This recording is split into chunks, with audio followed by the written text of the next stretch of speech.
The short answer, in my opinion, is no. How many opportunities in your life do you actually get to have something handmade, bespoke, didn't exist before you thought it up into existence? I think it's more about the care you take as opposed to the price you pay. Hello, I'm Harry Hunt. I'm a bespoke jeweller based in London and I specialise in handmade bespoke engagement rings. Welcome to the channel. Today I'm going to give some insights on the topic of budget and value when it comes to engagement rings.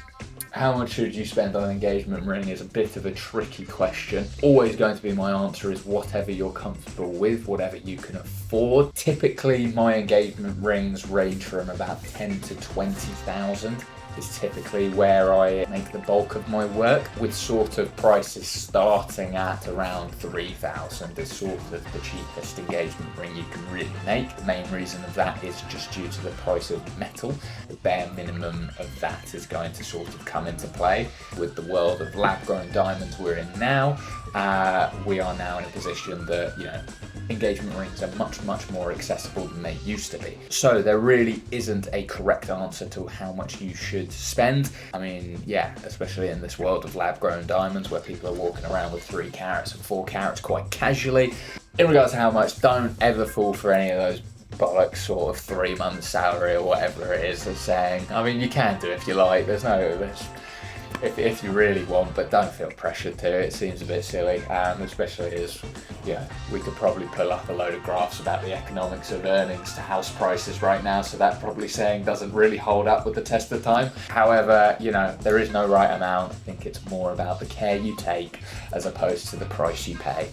Where do jewelers add markup and how can you get the best value? I suppose this one's also a tricky question because you have to ask yourself, what is it that you value? Because I would argue that I by no means make the cheapest engagement rings out there. You can certainly get cheaper engagement rings, but I would not say they are good value for money. You are just in fact getting cheaper quality materials and labour. There's a lot of sort of nuancy sort of stuff when it comes into value. I mean, the most expensive thing that I would say that is important to value is the craftsmanship quality. I think, when it comes to something that in theory you're only buying one of them, is something that she's going to be wearing every day for her entire life, it has to be of good quality. I mean, you can see it. I think it's a much more comparative thing with tattoos. If you look at tattoos, often you can have the same design side by side with one another, but one's been tattooed very well and looks very different to the exact same design that's tattooed poorly next to it. I think, and on that topic, I think, you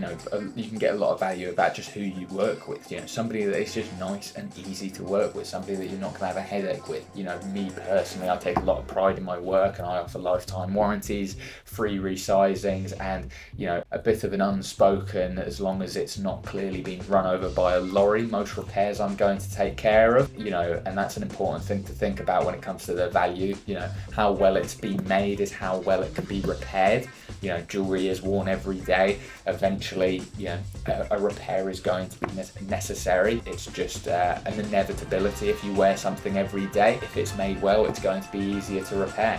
And if it's been made by the person you bought it from, they are going to be able to repair it better. It's like, IKEA furniture, that MDF stuff, you're never going to be able to repair that, whereas a nice, properly oak carpentered made table, for example, you can regularly make repairs to because it's a solid piece of kit. So I would say there's a lot of value in these sorts of elements of jewelry. I think a lot of the big question is when it says best value, again, I think people get so caught up on the stone. People get very caught up on they want the best deal on a diamond. I think it's quite like a masculine thing. It's like walking into a mechanics. You kind of like to pretend you give the idea that you know cars, so you feel like you're not going to get mugged off, but it doesn't quite work like that, unfortunately. The diamond market is sort of the diamond market. Pricing is pretty transparent across the industry. If a stone's being sold in Dubai for a certain amount, I can pretty quickly look it up online and understand exactly how much it's going for. When it comes to value, you've got to just look at, do you like the person that you're working with? Do you trust them? And do you get the impression that they actually can deliver what they're talking about, I think is where a lot of the hidden value lies. And on that topic actually, it's style. Style is an undervalued thing. Who do you work with best? Who's your style? Who matches your vibe? That is a huge thing of value. You know, you don't want somebody that is just always a friction process. You're always kind of disagreeing on things, or, you know, whatever. You know, you want somebody that you just gel with. You know they've got your best interest in mind. You know that they've got the right sort of design idea in mind. And I think that's where a lot of value comes from that is overlooked in jewellery. Is it worth buying an engagement ring online? Is it worth it? The short answer, in my opinion, is no. But I'm quite biased. I think if you're gonna drop a load of money on something that you're only gonna get once, like, can you really not be asked to like go get it made? You know, how many opportunities in your life do you actually get to have something handmade, bespoke, didn't exist before you thought it up into existence? This is one of the only opportunities, so why wouldn't you take it? Other than the fact that, you know, it's meant to be, you know, sentimental to a degree, so it'd be nice for it to not arrive in an Amazon package. And to me, you know, again, we can really break down like all the sort of process. I mean, they're also the perfect example of, you can't necessarily take the grading system as gospel, because you go to any of these online shop for your engagement ring, whatever's, you can put in the exact specification of diamond you want, and I promise you there'll be a vast price difference between the top and the bottom option, even though they are the same quality. And the fact that, you know, you can go do all the Googling and researching you want, you will not have the same understanding of diamonds as somebody who is literally looking at them under a microscope all day, every day.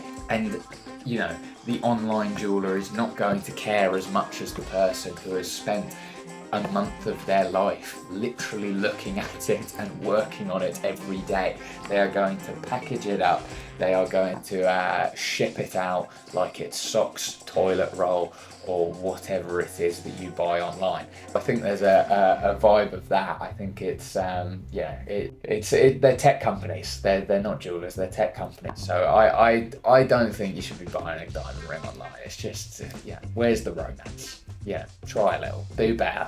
How to upgrade your ring later? Oh, that's a good one. Yeah, how to upgrade your ring later. So yeah, this is something that's not uncommon. You know, people want to propose perhaps either their taste change, or maybe their financial situations change, and they're looking for a bit of an upgrade or whatever it may be. So again, you know, on the topic of, you know, if the person you're dealing with made it, odds are they can make alterations to it, or whether, you know, it's a discussion depending on what you're after, whether it's to scrap it and put the cost against a new design, whatever it may be. But, you know, I mean, Victoria Beckham's had about 15 engagement rings at this point, so there are no rules about whether you want to redesign and redevelop your engagement ring, or whether you bought a ring at one point and now you've got a bit more cash and you want to upgrade that stone. That is not an issue at all, and something that should be, you know, frankly encouraged, because it's, why not? What do you need to know?